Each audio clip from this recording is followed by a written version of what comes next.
Hello guys, இன்றைக்கி பிஸ்தாவில் brownie செய்யலாமா? வாங்க. இப்போ பார்த்தீங்கன்னா பிஸ்தாவில் இது வரைக்குமே நான் ப்ரௌனி செஞ்சு சாப்பிட்டதே கிடையாது. ஸோ நம்ம ஃபஸ்ட் டைம் இது ட்ரை பண்ணலாம் அப்படின்னு சொல்லிட்டு தான் நான் இன்றைக்கி ட்ரை பண்ணியிருந்தேன்.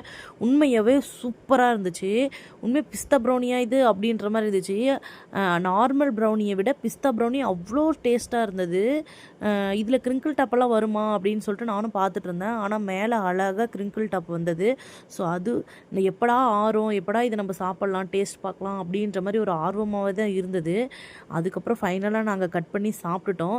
சரி, ஓகே, நான் வந்து இப்போ ஆஃபர் விடலாம் அப்படின்னு சொல்லிட்டு பிளான் பண்ணியிருக்கேன். என்ன ஆஃபர் அப்படின்னா, நம்மக்கிட்ட பர்த்டேக்கு கேக் வாங்குறவங்களுக்கு எல்லாருக்குமே பார்த்திங்கன்னா 100 கிராம் ப்ரௌனி வந்து ஃப்ரீயாக கொடுக்க போகிறோம். எதனால் இந்த ஆஃபர் அப்படின்னா, இது வரைக்குமே ப்ரௌனி டேஸ்ட் நிறைய பேர் பண்ணாமல் இருக்காங்க. ஸோ அவங்களுக்காக தான் இந்த ஆஃபரே. ஸோ மறக்காமல் உங்களோட ஆர்டரை வந்து நீங்கள் ப்ளேஸ் பண்ணிக்கோங்க. நான் ஸ்க்ரீனில் நம்பர் கொடுக்குறேன். கம்மிங் 12, 13, 14, 15 4 டேஸ்க்கு பார்த்திங்கன்னா நம்ம ஒசூரில் பேக்கிங் கிளாஸ் ஸ்டார்ட் பண்ண போகிறோம்.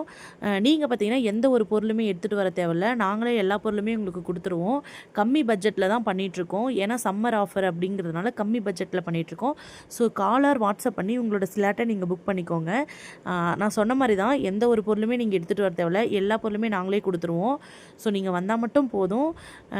உங்களுக்கு வந்து தனித்தனியாக எக்யூப்மெண்ட் கொடுத்து தனித்தனியாக எல்லாருக்குமே ஒவ்வொரு ப்ராசஸ் பண்ண வச்சுடுவேன். உங்களுக்கு பட்டர்ஃப்ளை ஷேப்பில் பண்ணணுன்னாலே பண்ணலாம். ஒவ்வொரு ஃப்ளேவர்லேயும் நீங்கள் கேக் பண்ணலாம். அப்புறம் பார்த்தீங்கன்னா cup cake, dream cake, dress Lachu, முட்டை மிட்டாய், ப்ரௌனி, மற்ற எல்லா கேக்குமே பண்ணலாம் உங்களுக்கு. அதனால் என்ன சொல்கிறேன்னா, நீங்கள் வந்தால் மட்டும்